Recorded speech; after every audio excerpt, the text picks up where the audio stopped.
Hello and welcome to today's episode of The Lounge. We have my special guest today, Born of Ashes. We met at Women in Aviation last year, Ashley Taylor, and we immediately connected. I walked by her booth, saw the Phoenix, and I said, I need to know this woman. And she is here to talk to us today about integrative psychology and how we can find and be our authentic self. So the quote for today's session I chose was, I exist as I am, that is enough, by Walt Whitman. Because today we're diving into the self, which is a never-ending journey of discovery. So we're going to talk a little bit about where we begin, and Ashley's going to show us how we can start to integrate these lessons, because it is really, like Shrek said, peeling back the layers of an onion. So Ashley, welcome to the lounge. Thank you so much for being here with me today.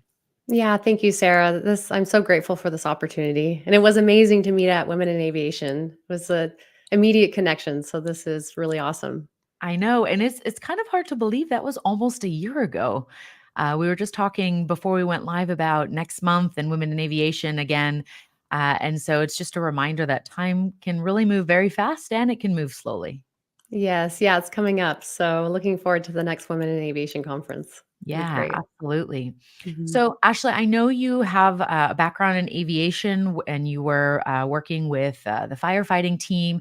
Can you tell us a little bit more about your journey in aviation and how you got into this integrative psychology? Yeah, so like you said, I started in actually wildland firefighting. I spent Okay. over a decade. Yes. And in wildland firefighting, I was actually working with aircraft as well. And during that time frame, I had sustained several injuries and had had multiple surgeries.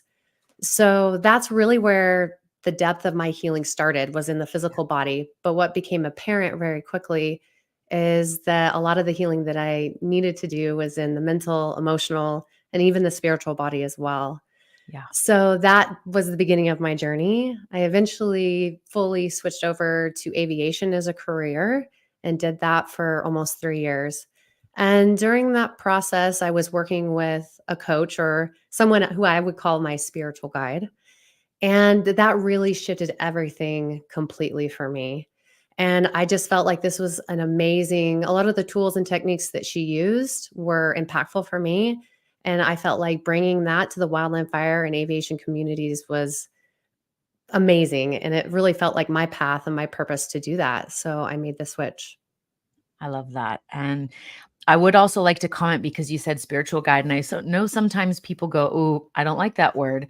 So what I Mhm. always like to remind people is that anytime you are working on yourself, that is spiritual. So that could be going for your MBA, that could be getting your pilot's license, that could Mm. be taking an astronomy course, engineering degree, communications, poetry, anything that is making your spirit come alive, which is why Yes. we're on this earth, that is a spiritual practice. And so I always like to reframe and offer a new definition so that people can get away from, negative connotations, or, oh, does this mean that I'm going to lose my intellectual brain if I start to explore this other side of myself? Because as the name of Yeah. today's episode is, it's really integrative.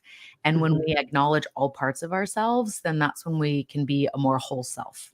Yeah, that's beautiful, Sarah. Yeah, thank you for offering that to people. Yeah, we want to connect in with this highest self, that spiritual Yes, body. absolutely. And I also appreciate that you mentioned that your journey started from physical injury. And then Mhm. that led to you realizing that you also needed to take care of what was up here and what was in here. Mhm. Last week at the leadership conference, the National Business Aviation Association's annual conference for up and coming and established leaders, this year was called Next Level Leadership. And the first keynote speaker, Ryan Campbell, had been one of the youngest Australians to solo around the world when he was younger. And then he Mhm. suffered a really bad accident in Tiger Moth, where he was the instructor. And he had a very long healing journey. And he mentioned that he had something like 14 physical therapists, but only one psychologist in Mm. that healing journey. And he realized that, life is lived above the shoulders, Right. not below it. And Yeah. so it was very interesting to hear from his experience. And also, it really hit home for me because I went flying in a Tiger Moth 2 years ago. And so Wow. it's really this reminder that you're not guaranteed tomorrow. right? Yeah. That's something I say in my speech, because it's true. We don't know what's going to happen. And so when we can start to integrate all of these things, we have a more whole experience. And, usually the first step for many people, especially in STEM careers, is that physical body.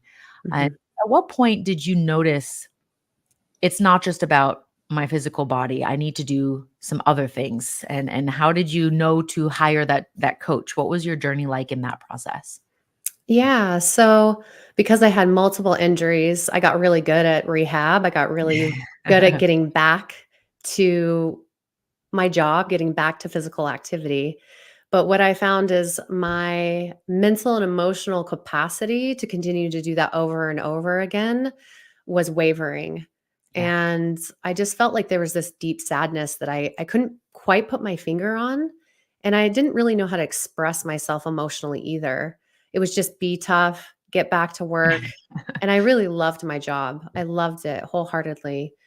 And so when those things started to feel like they were overflowing, like that I couldn't contain them anymore, I became aware that I needed to address them. And really when I started doing more yoga and having a yoga practice and going to yoga teacher training, then I started to be able to have the languaging for that.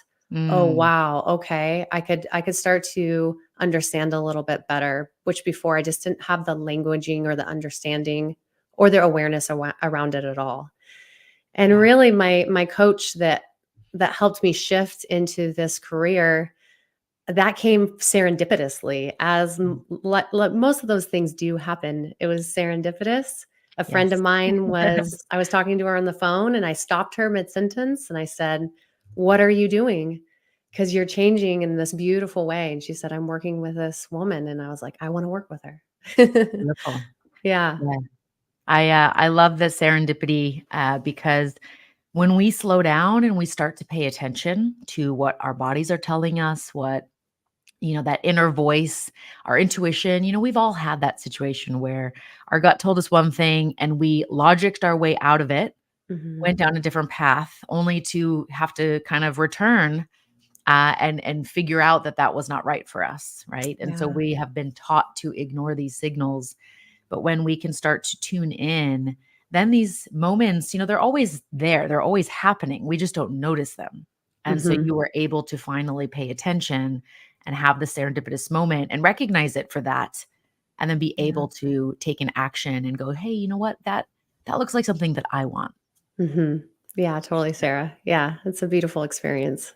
Yeah. And the fact that you brought up the languaging around emotions is so crucial. We Mhm. work in a male dominated space, also just generationally, right? Gen X into Gen Y, the millennial era was still this like suck it up buttercup mindset. And if I ignore it, it'll go away. If I do more, it'll go away. Right. And so Yeah. that's the conditioning that we have. Mhm. And when we don't know what we're feeling, what do? We Yeah, we for sure. numb, we Yep. hide. Shove it Uh, down. yeah, We don't really allow ourselves to feel. Yeah, and that's absolutely. really the foundation of what I do is this NLP, which is Mhm. neuro-linguistic programming. So using the language of the mind to get our desired outcomes. So Yes, understanding how we're speaking to ourselves, being aware of how we're speaking to other people is really important. I love that. And the inner language, sometimes we Mhm. don't realize how negative that voice has become or we've allowed it to become. Yes. And starting to recognize that is the first step, right? And it's not Mhm. to judge it or shame it. That was something I struggled with. I remember in the beginning was like, man, Yeah. I'm doing it again, or why am I so mean to myself? And then that would kind of spiral into more Mhm. mean thoughts. But once I realized it was just about recognition and then Yep. finding, well, why is it there? Like, what's the root? And diving in, and then the reframe, as you mentioned, towards positive desire Yep. rather than I want less anxiety, it was I desire ease, right? And finding the positive languaging for my experience was a skill set I really had to practice. Well, what is your Mhm. experience from your side as well as some of your clients? Yeah, so I encourage people to get curious. That's such a beautiful Yeah. place to come from. if they haven't been exposed to any of these concepts, neuro-linguistic programming, or even awareness around their own thoughts, the way that they're speaking to themselves, it can start with journaling. Get curious, Mm, maybe just pay attention yeah. to those thoughts. Maybe pay attention to emotions. Then pay attention to, am I just reacting or do I have the capacity to respond? And Mm, then also, everything around us, our reality, everything that's happening, is just feedback. mm, So, what is that feedback telling me about my reality, about what's going on? It's a mirror. It's a mirror to what's actually happening inside of us. So curiosity is just such a beautiful place to come from. So for myself, similar Sarah, was very hard on myself in this journey. So that's another tool that I try to work with people on, is this patience and self-love and self-compassion for the yeah. process. And just knowing that it takes repetition to learn something and to create habits that are healthy, this repetition. And Yes. and until it becomes unconscious, it's not truly a habit. So it's Right. just practicing. And I appreciate the word practice too, because so many people think, oh, I've read the book, I've listened to the podcast, I went to the retreat, I did my yoga teacher training, right? I should be able to do it, is the Mm. narrative that we have. Yeah. And yet, if we're not practicing it, we will Mhm. not get better, right? We can't expect to go from beginner level to expert, right? In one experience. Yes. Yeah, and it's really a journey. So even though I work with individuals in this integrative psychology and with neurolinguistic programming, I'm still on my own journey. Yeah. I'm still learning along the way, and I learn things from my clients every time I meet with them. Yes. Again, it's just a mirror, and so it's really beautiful, and I'm really only one small step of everyone that I'm working with. So, and it's not that I'm above them, it's just that I'm still on my journey learning as well. Yeah, I love that as an invitation for leaders to think about, right? No Mhm. matter where you are in your leadership journey, because there's no leader in your title, right? It's you're a leader of a group, can be informal or formal, and a manager is different than a leader, right? And Mhm. so understanding that you have just as much to learn from those around you as those that you might be leading is so powerful, and it also gives us that permission to like take some of the weight off our shoulders. Exactly. Yes. Yeah. Yeah, leadership is a and self-leadership. When we Yes. talk about leadership, we can really think of it as self-leadership. So how are we being an example to those people that we are, quote unquote, being a leader to? Yeah. So for someone who is starting to become more aware Mm. about their own inner experience, and they're starting to examine the information that they have from their environment, from their programming, maybe from their parents, from the school they went to, from the industry they work in, all their life experiences, and they're starting to question, what's truly mine and what's something that I kind of picked up along the way. Where Yeah. would you recommend that they begin in this search for self as they're trying to navigate when they start asking themselves these questions? Yeah, so that's a really great question, Sarah, and it can look a lot of different ways for people. And really it's kind of just being aware of our environment, because what we need is right in front of us. Mm, And so, but what I do for people that I connect with anyways, we start with something called the 4 requisites for change. okay. And this follows there's 4 themes to NLP, and one of those themes is that we're responsible for change. We Mm, are responsible for the change in our life. And so these 4 requisites for change, number 1 is release work and reframing.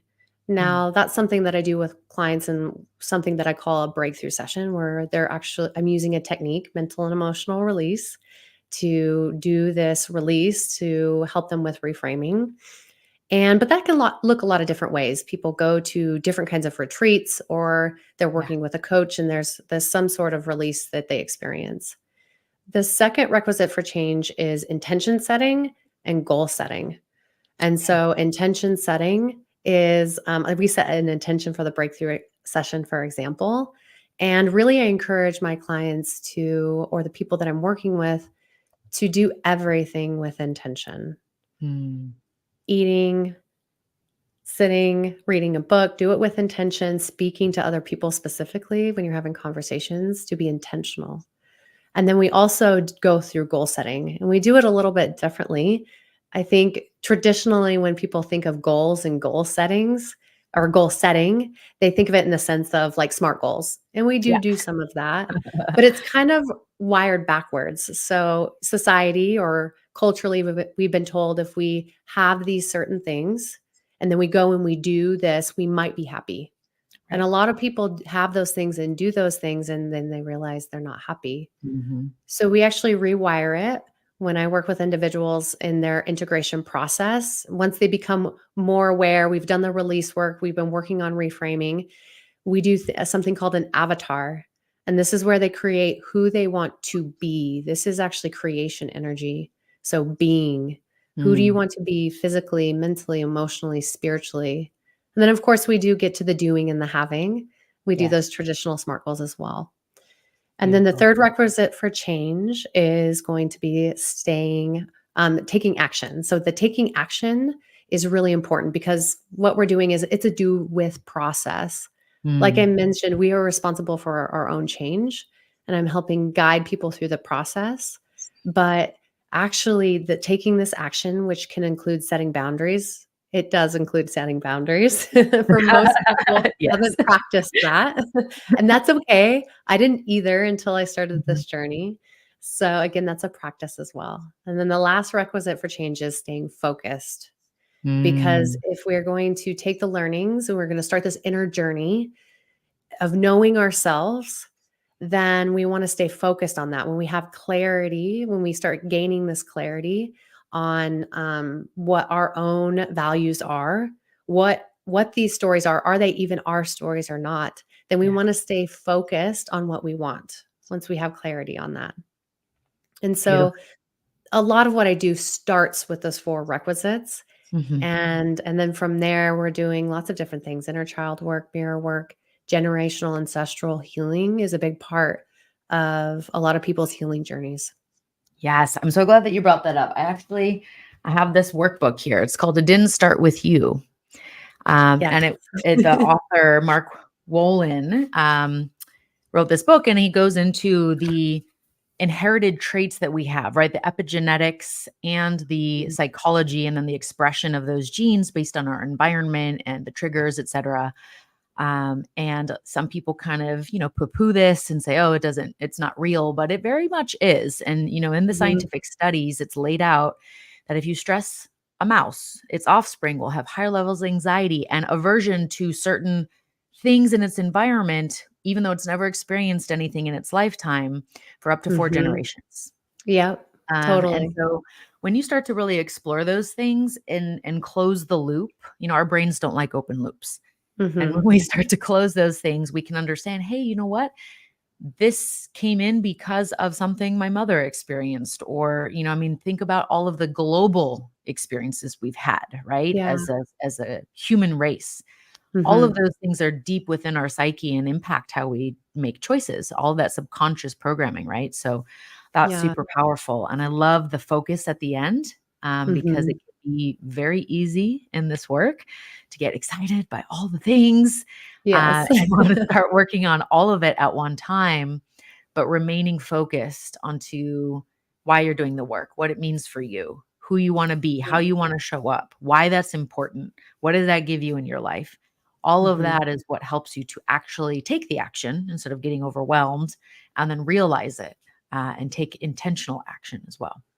Yeah, no, that's awesome, Sarah. And like you mentioned earlier, like we're just big onions if we want an Yeah. analogy. And especially when we go through an experience like a breakthrough session or where we're really diving deep, we've peeled back a really, really huge layer, then some of those other layers underneath start to present themselves. So they can Yeah. pop up and it, we want to maybe not stay focused and pull all Right. of our attention to this thing that has presented itself. So holistically looking at it. And I love that you have that book, Sarah. That's one that I actually have some of my clients read. It's amazing. Oh, so good. It's such a good book. And another book I actually have my most of my clients, it kind of depends on what area of life the person that I'm working with is working in. Okay. But Mirror Work by Louise Hay is another Oh, amazing one that yes. kind of falls in alignment with that book. So I Mirror. sometimes I'll pair those together. It just kind of depends on the situation. But that's Yeah. awesome that you brought that book up. Oh my gosh, I read it at the end of last year and I literally sent it to so many people because Yeah. it really helped me reframe my experience and have a deeper understanding of some behavior traits that like intellectually and logically made no sense. And Mhm. I could talk myself Yeah. into this state of um, you know, that's nonsense, whatever. But that can be like toxic positivity sometimes too. So to Yeah. understand where it actually came from, it also helped me reframe how I viewed my parents Yep. and help me understand how they view their parents and why Yes. that's impacted me as well as them, right? And just seeing some patterns and some things there. And it's led to some really beautiful um, transitions and how I personally experience my parents, as well as how when we're together, it doesn't go to DEFCON 1 for, like, a tiny little thing, right? Because I'm triggered. Mhm. I can take a Yes. breath and realize where it's coming from and then make an intentional choice for connection rather than, "I need to protect myself and fight this off because it's scary and I don't know what's gonna happen." Mhm. Yeah, and that's really what we're doing in the mental and emotional release process. Like people are getting clear on Mm. what they're and I'm guiding them through that process. They have all these presenting problems, but all these presenting problems that are conscious to them, there's like a greater problem or a core wound that's there Yes. unconsciously. And I've experienced it myself and with many of the people that I work with. A lot sometimes those limiting beliefs or this core wound isn't even ours, actually. It's been Yeah. almost passed down to us generationally. Yeah. So that can, like you were talking about with your parents, create a lot of relief to kind of understand that. And then also see our parents in a new light because Yes. maybe it was actually passed down to them and we can have more compassion for Yes. them. And More compassion. it really changes our relationship with them when we start doing this work. So it really we can 7 generations back and 7 generations forward. If you believe in that, we really can create a huge impact. Yes, and it doesn't mean the other person will change their behavior. They don't have to do this work for you to benefit, and that's what's really Yeah. powerful about it, because so often we're trying to fight with making someone conform to how we want reality to be, Yes. when we can actually shift our perspective, and it doesn't take much, right? No. You just go a degree to the right, a degree to the left, right? Or just look over your shoulder, you'll get a different perspective. Um, Yes. my brother and I were snowboarding this weekend. We decided I wanted to climb up from one of the peaks. I saw people climbing and I was like, who's going to do it with me? Nobody wanted to do it. So he's like, okay, I'll come. And we were like, "Yeah, it's a small hill. Like, boy, we can do that easy. No problem. Right."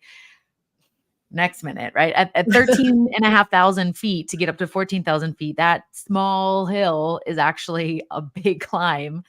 Yeah. We had to stop and take breaks. We had to just move really slowly and methodically. And then we're like, get to the top and we're like, oh, that is a much steeper Mhm. climb than we thought that was. Right. And so it's Yeah. really useful to give yourself the opportunity to gain those different perspectives in other areas of your life, because what looked easy and simple was Mhm. actually like this big thing. And sometimes it's the other way around. Sometimes we make it Yeah. this huge, mountain of an issue, and then we just take a step over and we're like, "Oh my gosh, that was nothing," right? Yeah, yeah, it is really interesting. We talk about this a lot in NLP specifically. There's 2,000,000, probably more than that, bits of information available to us.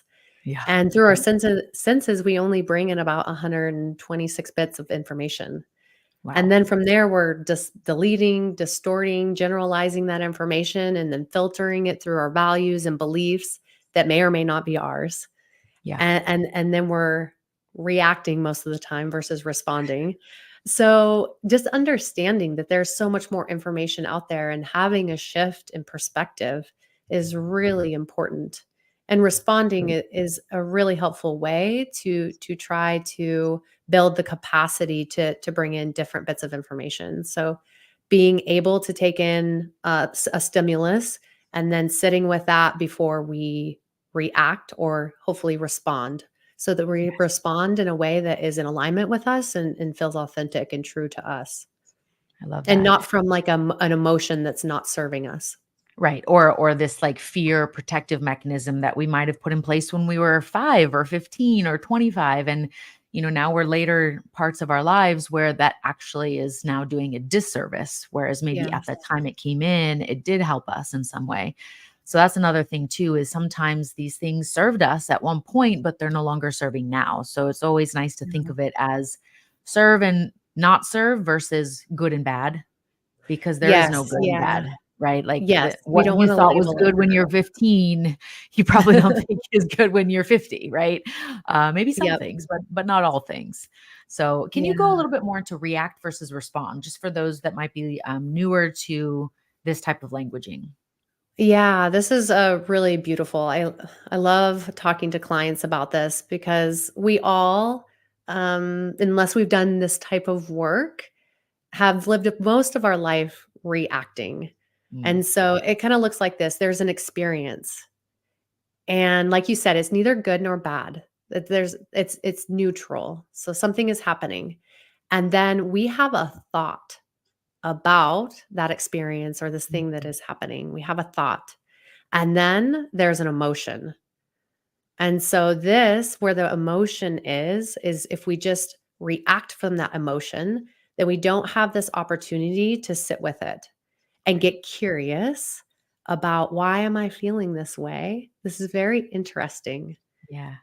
And if we can create this capacity, there's a lot of freedom in this. And there's this like Mm. amazing quote. And I wrote it down because I was gonna potentially say it wrong, but it's by Viktor Frankl. And he says, between stimulus and response, there is Mm, space. And in yeah. that space is our power to choose our response. In our response lies our growth and our freedom. And Mm, it gives me chills actually to think about that. yeah. It's just, and so that's very empowering to be able to start to respond. And that gives us freedom really in our life to create the reality that we want. And we're not just somebody does something, we attach a story to it or an emotion and then react. And later we're like, the feedback is, ooh, actually, they didn't mean it that way. Right. Maybe like to do that differently next time.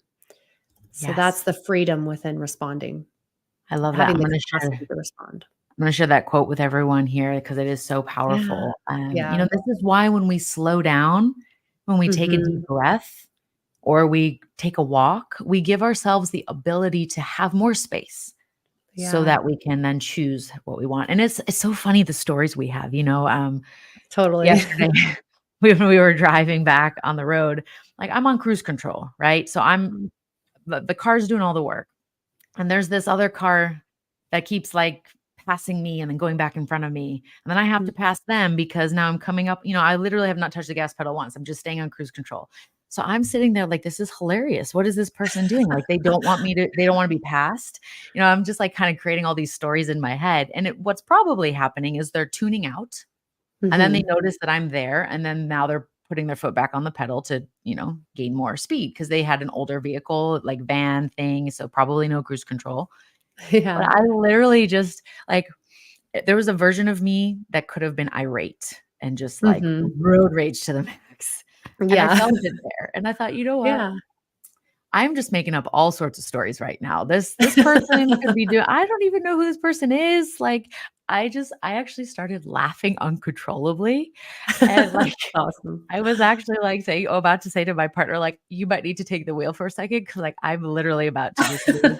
So it like I don't know if I could drive straight right now. Like I just That's made it so awesome. funny. And I thought Yeah. about it later. I was like, I could have been there stewing and fuming like Looney Tunes, like steam coming out of my ears. Mhm. But instead I decided to make it hilarious and like it Yeah. was no big deal, right? And so we That's we really awesome do get to too. choose. Yeah, totally. Yeah, and kinda going back to one of your previous questions, but it kinda ties into all this. Like we have and the analogy I like to use is we have this record of Mm, patterns and strategies and stories that we've been telling ourselves for a lot of times decades. yeah, And usually those things are built in the first 0 to 7 years of our life, yeah. traditionally. And so they just run and they're very deeply grooved because we run them continuously over and over again. But what's cool about having experiences or a coach or someone who can help scratch the record, so we talk about that when we go through the mental and emotional release process, where you release an emotion that's not serving you or a limiting belief, and you're scratching the record. So there's now a hiccup Mm, in that loop. And then from there, part of the integration is creating a new pattern, a new strategy, or understanding a new story or creating a new story. And then eventually, by staying focused, you can create a whole new record actually and yes. play that record. And that's where you start to see things shift dramatically. And yeah, you can change your reality in that way. Yeah, I love that you use this analogy because I think this is one of the first things we connected on, because I also use the record as an analogy Oh, for yeah. exactly that. We will probably have to come up with something that Gen Z will actually know. Although Right. records are Yeah. like more retro now, right? They're cool again, so they probably do know what it is, but maybe Alpha won't because everything will be digital by the time they're older, right? Yeah. Um, It'll be, like, really, really ancient. I found this little tiny mini cassette thing in, like, my old recorder from when I Oh, was, I don't know what age, and, I was like, "I wonder if it still works." The machine was broken, but I still have the tape, so I'm, like, now determined to go find this thing on eBay, yes. and listen, like, what did I record? How old was I? What was I, like, narrating to myself? I don't know. Is it music? Is it what's the Yeah. thought process? Um, but That's even with beautiful, though. yeah, and it's really great just like when you reread your journals, right? You get Mhm. that new perspective of, "Oh, that's what I was going through." But when you're in it sometimes, the emotions can be too heavy, and if you're not Mhm. practiced at experiencing the emotion, and you're more used to numbing or suppressing or ignoring, then Yeah. that can be very useful for you to process later because you can go back without the intense emotional experience and read and see, "Oh my gosh, that's what I was thinking at the time." Yeah, you're 100% right, and it's also a really useful tool to see how far you've come. Yes. Sometimes we just can't wrap our heads around it because we're so far down the path, and we need that really friendly reminder of like, "Wow, I actually have come so far." Yeah. And I do this with the people I work with too, which is celebrating ourselves. We don't actually do enough of that. No. And actually, it has in the past been a challenging thing for me. And every time I bring it up with someone I'm working with, I'm like, can you celebrate yourself? And there's resistance. It's Yeah. so interesting, but it's beautiful and really an important part of the energy that we're working with that I was talking about earlier, where we start with the avatar, that's Mhm. creation. Then we move into doing energy, which is transformation energy. Then we kind of wrap it around with completion energy. And part Yeah. of that completion energy, the having energy, is celebrating ourselves. Yes. And they can be really small. It can be really small. So it doesn't have to be super extravagant or costly with money or with time. We can celebrate ourselves. And I think that's an important part of integrating too. Yes. I'm so glad that you tied that into the integration because it's so easy to think, what do I have to do in order to Mhm. get what I want? Right. Because we have the wrong order. We think do, have, be. When I do this thing, then I will Mhm. have the result and then I will be Right. successful, happy, insert adjective or emotion. Right. And it's actually the other way around. When you are Yeah. being in that energy, then you have the outcome because you're doing aligned action, right? Yes. And that was hard for me too in the beginning. I really struggled to celebrate, but it's really the small things like Mhm. replied to my emails today, or I Yeah. made my bed. I didn't hit snooze. I went outside for 5 minutes, right? Whatever it is, even though it might sound completely ridiculous to you right now to celebrate something so small, that is actually how you give yourself dopamine and tell your Mhm. brain, like, hey, I want more of that. Right? Yep, And now you're totally. more motivated, so those habits become easier. It feels Mhm. good in the process rather than only at the outcome. And I can Mhm. tell you from living mostly an outcome-focused life from like a competitor's mindset, right? From high level athleticism into school, into all these things. That's when you get the like, oh, I got the thing. Oh, that's not what I Yep. wanted, right? What do I Yeah. do now? Right? Yeah. And so Yeah. many people are finding themselves there. Yes. Yeah. And that is it. I mean, pretty much everyone I work with Mm, is experiencing that in one way, shape, or form. yeah. And myself, I think we've all been there. And so that's why I just feel like I'm very passionate about what I do now. And I just feel Yeah. like it's a very this do with process where the person has buy-in. They have buy-in to the process. And it's empowering. And really, when we come from an empowered place, that's where a lot of change can come from, is that empowered being. And when we talk about integration, that beingness is also how we integrate, right? Because we're Mhm. able to practice the new habits that we are intentionally choosing and then saying, this is why it's important. And then it feels more connected. And I think at the end of the day, it's all about connection, right? If we feel connected to the work we're doing, to the people we're with, to all the things that we experience, that is also how we can integrate that more and more. And then that becomes just who we are rather than something we do once in a while or do because, we get a gold star. Yeah. Yeah, and I think also as we're talking about integration is really just realizing that there's not like this set time frame. No.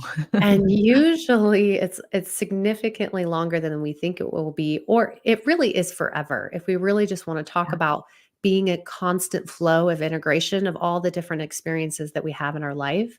right. And I've had experiences that years later, I'm like, whoa, a nugget drops in or I had a little Yeah. download about it. And you're like, whoa, that's like an integration from that experience Yes. that I haven't thought about in a long time. So it's really almost never ending and really providing space for integration. I think that is something I've seen a lot, Mm, not only with myself, but with other people, is that we have these experiences.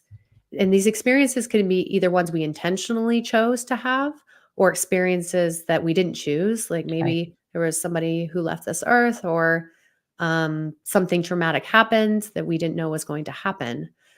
But ultimately, giving ourselves space and being like, wow, I need to create this so that I can fully integrate this into my Yeah. life. Absolutely. Creating the space is so important because what Mhm. often can happen is you get the high from the experience. So then you're constantly chasing that high, right? You're Yeah. constantly going for the next big adventure around the world, or you're going for the next degree, or Yeah. the next partner, the next food restaurant, like whatever. And I've been guilty of those things too because it feels Totally. Me good, too. of Yeah. course. But Yeah. when we have that space, then it can really settle, and you can appreciate and notice those little nuances, like you said. And last week after the conference, I took the weekend, a long weekend, to be with family and go snowboarding, and it was just so Uh, quiet. Like That's the awesome. snow, the mountains, right? That high altitude. There Mhm. was a lot of processing that was taking place. And in the past, I would have been like, oh, I don't need that time. I'm just gonna Right. go right back into the thing and the doing. Yeah. But really, it's in that space in between the things that Yeah. you really get the growth, right? You really get the aha. And that's for everything, right? And Yes. so I appreciate Everything. that you brought that up because one thing I started doing is if I look at my calendar for the week and I see too much color, I go, Mhm. "Up, I need to call some people and ask to reschedule because this Yeah. is," or choose, like, is the thing that I said I was gonna do or put in my calendar for whatever reason, is that still a priority right now? Maybe it was Mhm. when I booked it 2 months ago, but maybe right now it's not. And then I Yeah. can move my things around. But white space now is something I crave and I Yeah. desire, whereas before it'd be like, "Oh, I have 5 minutes? Great, let me call somebody." Yeah, right? Yeah. Yeah. Yeah, I love that you bring that up, Sarah, because that's something I've been really working on myself, which is I say yes I feel like somebody's like, "Do you wanna do this thing in, like, 2 or 3 months?" And I'm like, "My schedule's wide open. Yeah. Sure, I do wanna do that." Yeah. And then just, like, having this more big picture perspective, which is, like, giving myself the room to say, "Hey, can I let you know at a later Mm. date?" So that I can decide whether or not that is fully in alignment, because Right. once you start actually coming from this place of being, Yes. things just start coming to you. And there's a Absolutely. million opportunities and a million amazing things to do, and you want to do them all. But at the same time, you have to decide like what's most in alignment for that time frame. Right. So, and that really circulates all the way back to, and we haven't really talked about this, which is the nervous system Mm. and operating, more from a place of the parasympathetic, which is the rest and digest, which is Yeah. important for integration. And we Yes. live in a world where most people live in fight or flight all the time. I Mhm. don't even know if they come out of that very often, if ever. Yeah. So creating enough space so that we can live more in the rest and digest as much as we can. There's a balance, right? Like we Right. don't want to live in it all the time because then we're not doing what humans do, which is like going for the next thing or evolving or creating or whatever that might be. But I Yes. think that balance is very important. Absolutely. And everyone's balance is different, right? Yeah. And it's different on different days, right? What you need. Mhm. And I love that you brought up yes, I'm gonna do that thing in a couple months, but then when the time actually comes, there's a lot of memes about this, right? Especially for introverts, like when you were feeling extroverted, you said yes, and then the time comes and you're like, no. Um, so it's really important to, just again, it's information, what you said Yep. before, right? Let yourself take in the information, give yourself the space to process it, and then make your choices from there. And if you're communicating clearly, then you're not going to hurt people's feelings, right? I have very many times, it's good or English, many times I have gone to people and said, you know what? I'm a little overbooked and I want to be fully present with you. Yeah. Could we please change our call time or meeting time to this day so that I have more space to be with you? And they all appreciate it so much because nobody Yeah. wants to be there with you when you're on edge or on your phone or, like constantly checking your watch because you have to run to the next thing. Yep. So communication is also as important to this process as learning that for yourself, right? So that you can also make sure you're fostering the boundaries that you want other people to adhere to by adhering to them yourself. Yeah, totally. No, that's really great points. And kind of going back to what we were talking about earlier, scheduling things out in advance. Like we did this a month and a half ago, I think. Yeah. Yeah. And this is actually my first ever podcast, which was really cool. So Yay. thank you for the opportunity. But this was really important for me to schedule it out in advance just because as it got, close to this time, I can feel everything kind of coming down the pipe, right? Right. And it's this exercise in kind of emotional intelligence where I'm like, okay, I'm feeling these feelings. It's Yeah. okay. Do I want to say nervous? Oh no, actually, I'm excited. I'm excited. Okay. Yeah. And it's just this beautiful practice that having something like this out into your future that you can work towards is important for growth. So it's Yeah. a balance to all those things. Absolutely. Balancing your schedule, balancing things that are good for your nervous system that might cause excitement, and then after this, I can celebrate it. So, Yes. it'll be I good. love that you brought that up because nerves and excitement are two sides of the same coin. Mhm. And a healthy nervous system, like my goodness, I Yeah. don't I don't focus on happiness anymore because also happy is an emotion. It's fleeting. Mhm. I use the How We Feel app and I can now see that I feel a lot of things every day and over time, and they're all Yeah. different. Sometimes I experience the same emotion multiple times. Very often it's just this wider range, and now my vocabulary is expanded. But I now seek a healthy nervous system Mhm. because with that, oh my goodness, everything is so much better. Like my sleep is Yes. better. I'm nicer to my partner, right? Like, so we have a better experience. Just all of those things. I show up Yeah. differently at work. So, Mhm. and I did see someone, it might have been like someone on Instagram that does this kind of work. And they said, happiness, chasing happiness is out. Seeking a healthy nervous system is in. And I was like, yes, I love that. I agree with it. Yeah, yeah. Yeah, and that's really foundationally on the physical body, that's how we can respond versus react. Mm. It's almost impossible to respond if we're in a fight or flight part, if we're in that part of the nervous system, the sympathetic. Yeah. So if we can spend more time or learn how to bring ourselves back into the rest and digest, it's not necessarily we need to spend more time there, but it's our flexibility to be in rest and digest. And Yeah. from that place, we can respond. Yes. The ability So to pivot, yes, as one might say. I love it. Amazing. And so, Ashley, I want to ask you too, when we talk about alignment with our truth, what does that Mhm. really mean? Because sometimes, we have these like big, it almost feels aspirational, and like when I find my truth, I will know and I will live life in accordance with it and everything will be great. Like that's what people think, right? But the Yeah, the truth can change. Your truth can be different. So what does that totally. mean to you? How would you encourage people to reframe this belief, this thought process? Okay, yeah. I think ultimately when I think of living in alignment with my truth, first and foremost, it's coming home to myself. Mm, And because this truth lives within each one of us and we are the only person ourselves, we have all the keys that we need actually. We mm, have them inside of us already. It's just finding the right key for the right door and having the courage to walk through that door.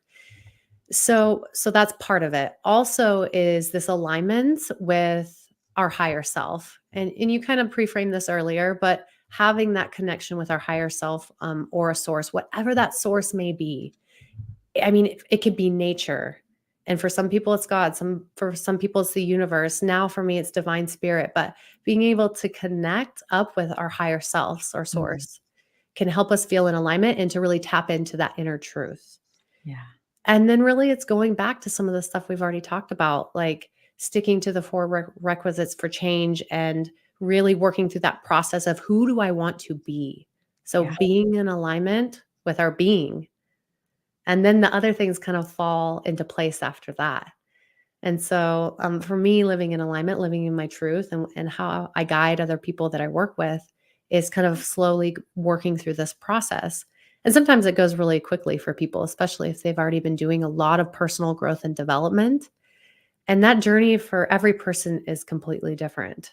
And yeah, there are so many cool things out there that can help us in finding and living in alignment with our truth, breath work and meditation yes, and we can seek out retreats or not. We right, can do, you can go through the process that I go through with my clients or not. There's a lot of different ways to do that. So those are a few things. I'm sure I could go on and on about it, but yeah. No, that's beautiful. And thank you for reminding everyone that we already have the keys to the door. And probably the door's unlocked, right? We don't even need the key. We're just distracting ourselves searching for the key. yeah, right. And Totally. it's just having the courage to walk through the door. I Yeah. mean, so many things in life can be really up to just have the courage to face yourself, to be honest with yourself. Mhm. And in a world of distraction and, busyness and all of these new things, that can be hard sometimes. So choosing that for yourself, and remembering you already have what you need. You don't need to go spend money on whatever course or talk to someone. Like, you can do it yourself. There's obviously so many modalities to help you in the process, to help speed Yeah. it up, because there's someone who can guide you. But at the end of the day, like, once you make the choice, you're going to have that truth. And it's not like you get the thing and then that's it and it's over and it's like, "Oh, I'm done. I've got my Mhm. truth. Now for Right. the next 50 years, like, I'm good." I don't think it Yeah. works that way. Yeah. But, it's a really great reminder for people to remember, like, they have what it takes, and, Mhm. it just is simply about acknowledging that for themselves. Yeah. Yeah, and I think it's important to bring up, it hasn't come up yet, but talking about, like, the conscious, unconscious mind, and Yeah. a lot of people have been shown the picture, right, of the iceberg, Yes. where there's the little top of the iceberg, that's the conscious mind, and then there's the unconscious mind underneath the water. But in reality, that's what it is. Our unconscious mind is very vast. And so the more that we can sit with ourselves and explore unconsciously what's going on, that curiosity is going to help with that, right? We don't know what we don't know. Right. And the more time that we get curious, that we think about, wow, that's interesting what I'm thinking right now. That's interesting how I responded. Yeah. Wow, these things happening in my life, I'm really curious about this.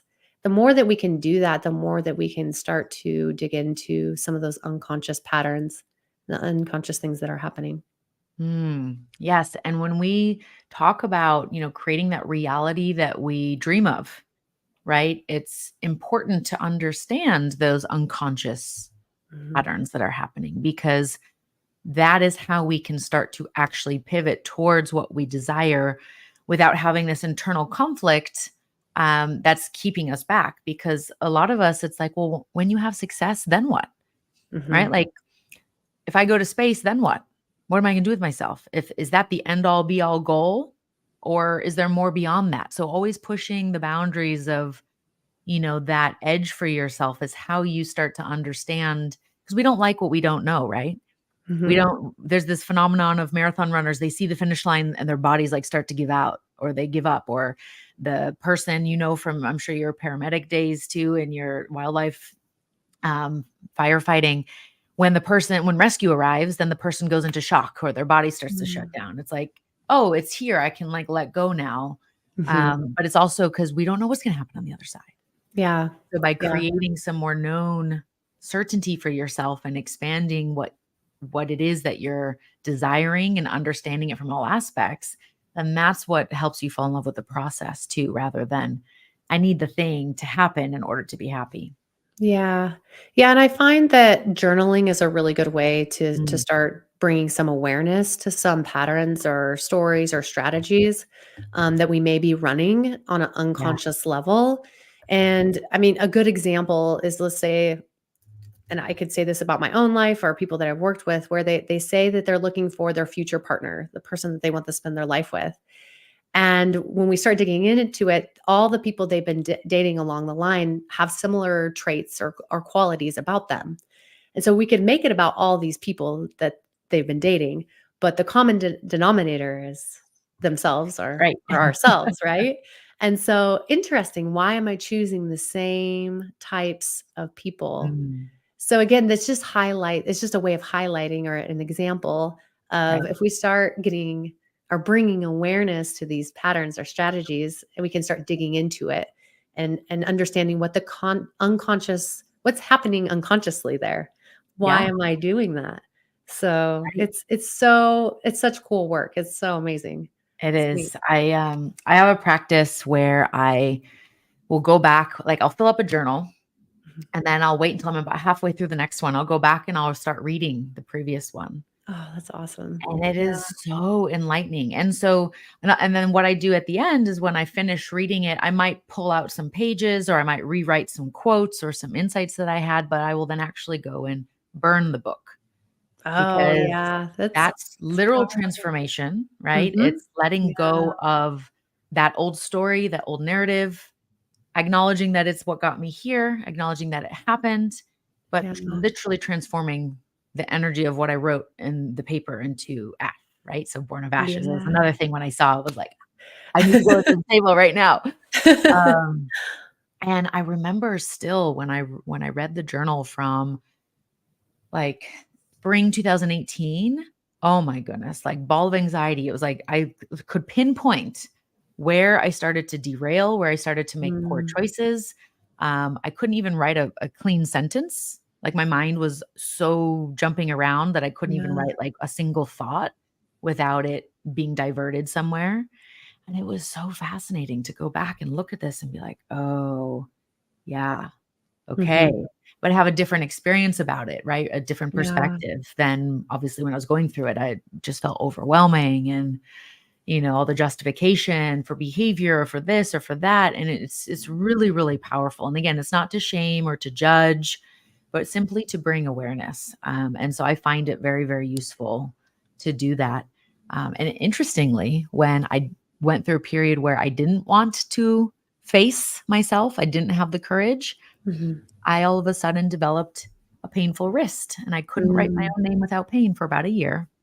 Yes. What better way to not examine my own mind than not be able to write, right? Yes. It was really, really interesting. And then I was on a retreat and fully surrendered and let go. And then like the pain went away literally overnight. Yeah. So that's a whole other conversation, but It it's is. amazing what we will do to ourselves to Mhm. avoid looking at something. A thousand. And when we have the courage to face it, what can actually come out of it? Yeah, I'm glad there's so many nuggets in there of like it's so good, right? The Yeah, ritual part of it is amazing. And you talking about your wrist, a lot of what I do with people is they may have physical ailments yeah, or things that are going on and understanding that 99% of that there's a mental and emotional root to it actually, yes, which can be really transformational for people to understand that this pain that they've been dealing with and even injury, that was something that I learned that my injuries, there was actually the universe was trying to tell me something. yeah. And I was like, whoa, this is crazy. And when I learned the mental emotional root to it, I was like, yeah, it was very empowering ultimately. It's crazy. I mean, when I sprained my ankle, I was doing this was around the time of my like mental and physical crisis where I was like my adrenals were spent, I was Mm. smashing myself at the gym and traveling and trying to do all the things. But I sprained my ankle. Like what better way to slow down? You Yeah. literally cannot walk, right? Right. And do all the things. And it was a really bad sprain. It took a long time to heal. And it forced me to sit with myself Mhm. and to be okay with not getting super sweaty from a workout because I had limited range of motion, and to also find other areas of enjoyment besides exercise, right? To have a more holistic base. And then again, like in 2021, when I had started my business, right? Like any first time entrepreneur will know it's very overwhelming in the beginning because you're thinking about so many things. And I was like texting, it was raining, I was going down these steps and I slipped and sprained my ankle again. And I was like, Oh, no. yep, okay, slow down, put the phone away. I hear you. Let's cancel the gym class. Let's just walk slowly. Yeah, um, but our bodies will do that, and they it's really will. interesting. And the mind body connection that you just brought up, I listened to this podcast, the Rich Roll podcast with Mhm. Ellen Langer, Dr. Ellen Okay. Langer. And she talked about the mind body connection and the power of mindfulness. And some of the studies that she's done, absolutely mind blowing. Like what has come out of some of this research. I believe she teaches at Harvard Wow. still, and she's got a Mhm. very popular class. But some of the connections they have made to like what we do, I mean, the placebo effect, we know a little bit about with the double blind studies and things like that. But the one that really stood out to me, they took these older people in Mhm. their like 70s to 80s and they went to a retreat. And the control group went to this retreat and they talked about their experience in their 50s to 60s as if it was the past, right? Like that happened before. Oh, And the that's other interesting. group talked about their experience in 50s to 60s as if it was today, as if it was happening like right now. This was the age of life they were in. And she had Mhm. gone to these like geriatricians and said, what are the markers you would look at? Like if you were only looking at certain biological markers, how would you know who was 60 and who was 80? Mhm. The people who were at this retreat, literally their biomarkers acted as they were younger. It like Mhm. was different for the people who were, I'm now experiencing my 50s and 60s again versus it was the past. And Yep. it was incredible. And this is like new research too and newer studies. Obviously, there's more studies that need to be done, but it is Mhm. shown time and time again what you think you can do, you can, and how you behave is the reality you get, right? Mhm.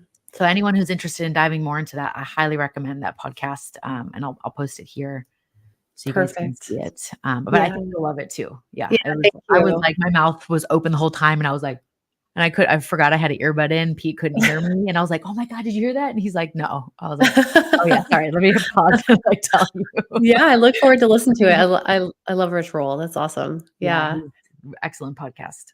Yeah. Another thing that's kinda I believe in alignment with what you're talking about is, Dr. Bruce Lipton and the biology of Yeah, belief. Yes, Is she it talked about that too. Yeah. Yeah, I mean, it's just and he has a lot of YouTube videos and things like that out there, but it's amazing. He's on Gaia Network Yeah. series and yeah, so there's a lot of good stuff.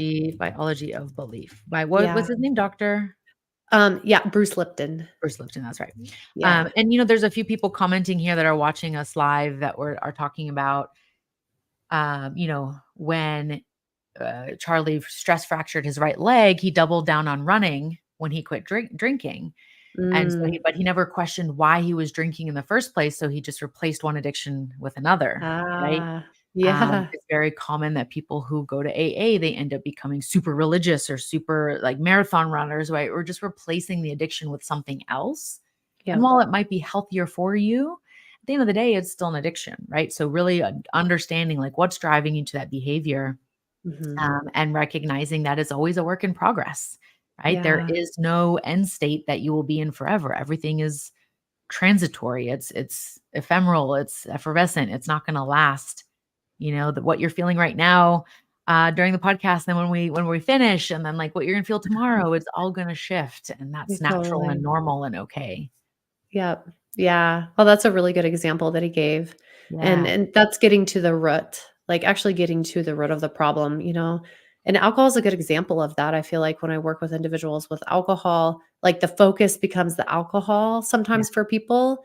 And it's like actually let's not give alcohol the power. Let's yeah, get to the root of the habits. Like why are you using this?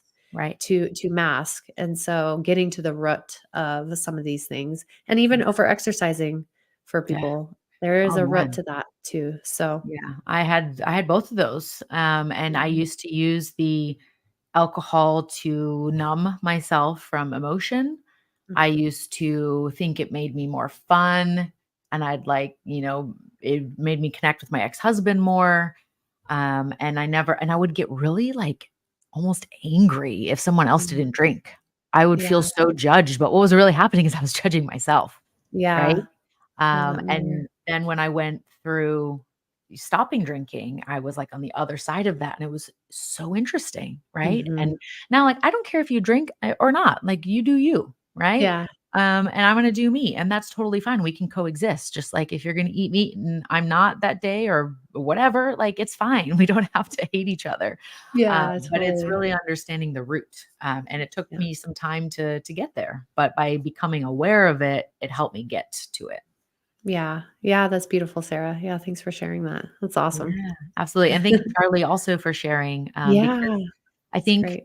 alcohol and sugar are the like two legalized drugs that everybody uses. And I love that you use the word use because you are using. What do we do when we're stressed? We go eat a bag of gummy worms or have chocolate or go eat some potato crisps or something, right? Mhm. So we are using something to cope. It's a coping Mhm. mechanism rather than processing the experience we're having. And Yeah. so just by bringing awareness to it, like, no judgment or shame, again, maybe that is exactly what you needed to help you through some intense, painful times when you had no other tools available. Mhm. But now that you are aware of other tools, again, like you said, the first requisite, right? The commitment to change, acknowledging that you have the power to change. And Yeah. I think that power is scary for some people, Mhm. right? Yeah. Yeah, I would say so. Yeah. I mean, we kinda want to for it to be something outside of us, like, that can Right. help us or fix us or Magic whatever pill. it is. Yeah, a magic pill, and that's why I, again, love what I do. It's a do with process, so when I do an exploration with whether I'm gonna work with somebody, part of that is seeing if they're willing to show up and do the work. Mm, Because ultimately, I'm here to guide, I'm here to hold you accountable and but ultimately, you are the one who is responsible for your change. yeah. And so that is a huge step for people to take sometimes. Yes. And there's nothing wrong with other therapies or other things out there. It's just meeting where you're at. Yeah. But that's why I really love specifically what I do because there's just more of this responsibility for change and being at cause. That's another theme in NLP is cause versus effect. Mm, So, am I letting things just happen to me, or am I in a place of being at cause where I can choose to respond to any situation and to understand my part in it, yeah. how I played a part in the situation, And Yeah, then that is empowering to an individual. absolutely. One of the questions that was in the final keynote last week was, um, how do other people experience you?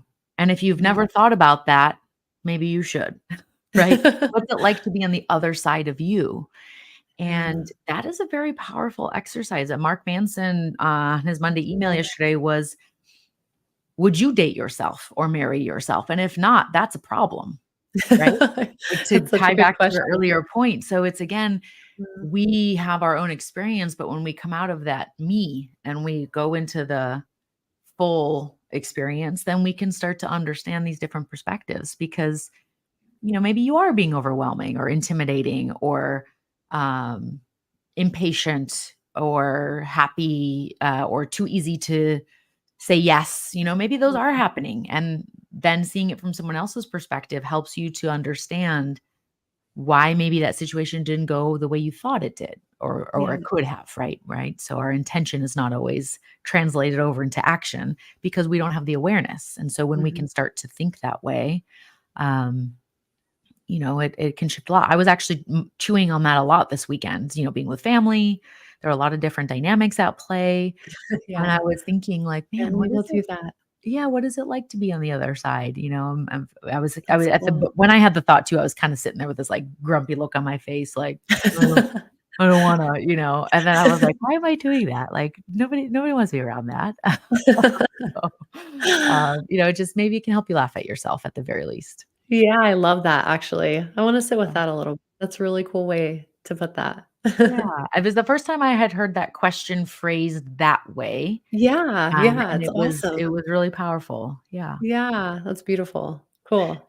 Yeah, amazing. See, and this is what I love about the podcast too, because there are so many, like, we knew what we wanted to get into, but then there are all these kind of new things that dropped in, and it allowed us to really explore and play and, like, connect the dots on a few things. So it's always fun.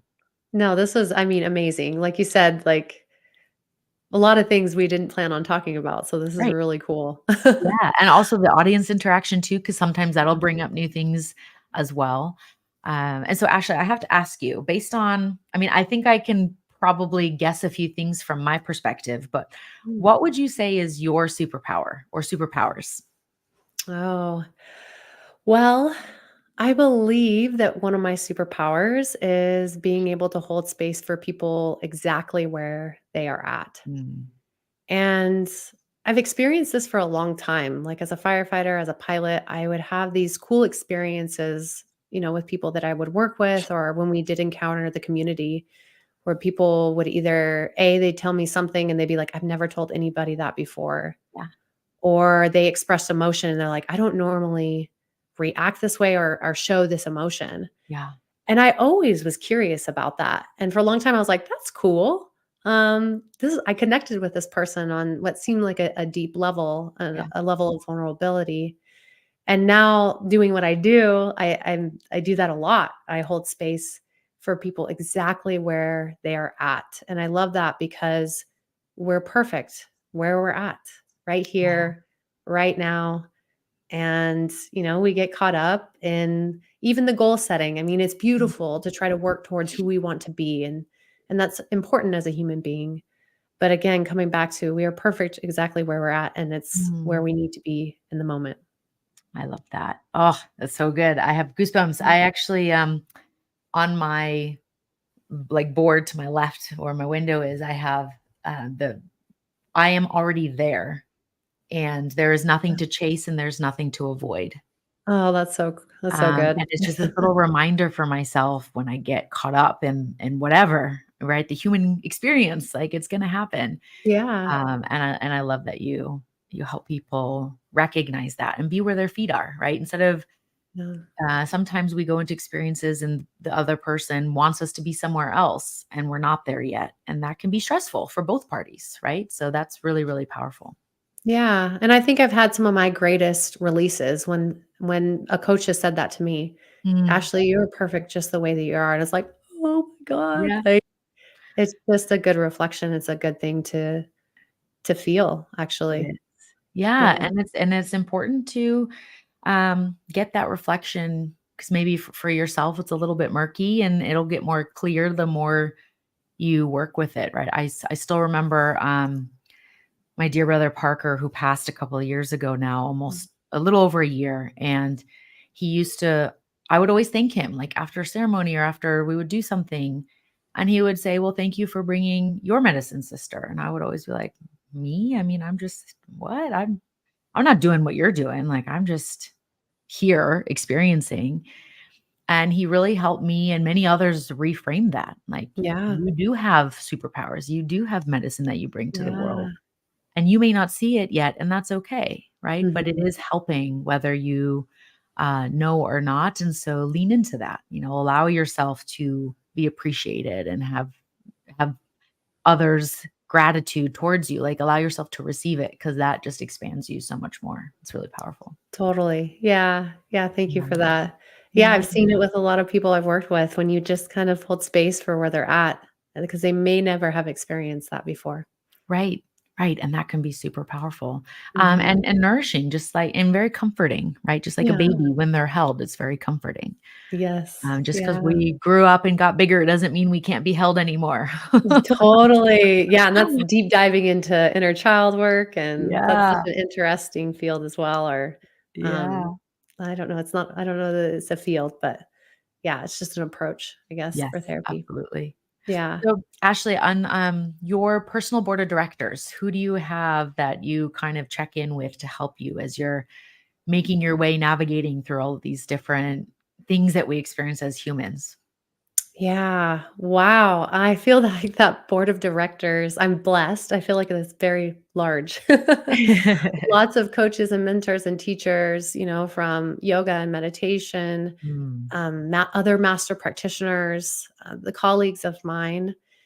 Also, people that I have held space with or participated with in ceremony. So, people who hold space at retreats, I lean on them as well and yeah, tap into them and their deep well of knowledge. yeah. And so there's so many in that line, anyways. Also, I believe that myself, I'm on my own board of I love directors. it. You're the first Yeah. person to say that, and I love it so much. Yeah, it's going back to that truth, right? That inner truth and connecting with my higher self and with source, and just I'll check in with myself and be like, "Okay, does this feel in alignment? Is this my truth? Should I take this step?" Or whatever it might be, but I think that's an important evolution Yeah. that I personally went through and I've seen other people go through, where like, I'm gonna check in with myself. I Yeah. trust myself Yes. enough to do that. And yeah, it's powerful. Very powerful. Mm. Yeah, I mean, the whole practice, the whole exercise too, especially if you've got someone on your board that is someone that you don't know personally, right? Maybe they're a public figure or from the past, right? Like a lot of people might say Marcus Aurelius or Socrates or Yeah. Abraham Lincoln, whomever, right? That they're kind of looking at this filter, this lens to gain a new perspective. Ultimately, you are still the one making Mhm. the decision there because you're just using Yeah. this filter. And sometimes you can't check in with, your partner or your mentor, or your boss. But Mhm. you apply, like if they were to talk to me right now, what would they say? But ultimately, you're still making the decision. So that's also really powerful. But I love that you said you are on there and you will still run it through yourself before anything because that's how you live in alignment with your truth, right? Yeah, Because you build totally. that self trust. Yeah. Very powerful. Yeah. Yeah, and I think it's important that I mention, I feel very blessed to have a partner, my boyfriend, Zach, and it's also beautiful that he can mirror some things to me. He can say some things to me that I think other people maybe I wouldn't hear or they Right? wouldn't say to me, and so Yeah. having that reflection has been really incredible. So I feel like I Yeah. have a really strong board of directors. I'm very grateful. It's good. Beautiful. Yeah. Well, I Yeah. look forward to meeting Zach because it Yeah. takes a strong person to be able to work, be in partnership with someone who does do a lot of this work because it Mhm. can often accelerate their growth and their Yes. journey. And maybe in the beginning, they're not always aware of that, but when they commit and they are there for the journey, then it's really powerful. I feel the same with Pete. It's awesome. Um, it's great to have someone who can call you out on your own shit too. Because, Totally. I still got some guys, still stinks, Yep, you know? yep. Like, "Ooh, okay. Yeah, like, I see it yes, I now." see. Okay. That's The other awesome. day I said, "I'm sorry I was wrong," and he was just like, "What? What That's did you say?" awesome. And I was like, "I'm sorry I was wrong," and he's like, "Oh, how did that feel?" I was like, "Yeah, feels better now that I said it." You know? Oh, But that's it's awesome. important to be able to, again, laugh, right? So that could have been a real tense moment. It could have been like this fight, this struggle, and instead it was able to be something fun and playful and also growth and, powerful and all those other things. So don't Yeah, forget to laugh and play, everybody. That's like the foundation to all of this stuff. Yeah, yeah, Mhm. being in relationship is the next step in growth and Yes. experiencing it. Can do a Yeah. lot of inner work, but then when we get in relationship, Oh, that yeah. is another level of understanding and learning. Absolutely. Absolutely. Uh, Oh, amazing. Ashley, so who would, oh, excuse me, how would you best represent or serve humanity? So this question comes from the premise of some other life form, alien race comes here to Earth, and the first human they meet is you. What do they get when they meet you? Ooh, wow, this is a really good question, Sarah. I feel like there's multiple, parts to it, but ultimately, I believe that we've come to this earth to have, like, a human experience. Yeah. And Mm. part of that human experience and earlier I was talking about negative emotions, but actually all emotions are valid. Yeah. We get to feel the full range of emotions, Yeah. and I believe that the universe is pure love. So, if these intelligent life forms are coming here, maybe they're coming with love, I don't know, but maybe they don't have this ability to feel the range of emotion that we do. And that Mm. might be kind of a cool experience for them. I Yeah. don't know, and so since I still, even though I'm on this growth journey myself, like, I catch myself feeling sad and Yeah. we all do, or angry or frustrated or whatever the emotion is, Yeah. but being able to feel that and then transmute it and come back into a higher vibration, these these higher vibrations of love and compassion and gratitude and curiosity. I hope that they would think that that's kind of a neat thing. So, I don't Yeah. know. Cool. I like that answer. That's yeah, because, maybe they'd be like Mr. Spock, right? And they'd just be like, What? What's happening?" Right? Right? And so, yeah, that's beautiful. I love that answer. Thank you so much. Yeah, yeah. That's fun. Amazing. Well, Ashley, if people would like to get in touch with you to learn a little bit more about, what you do and how they might be able to get more information, where is the best place for them to get in contact? Yeah, so I have a website, which is bornofashes.org. I'm also on LinkedIn, I believe. Yeah, it would be under the Born of Ashes.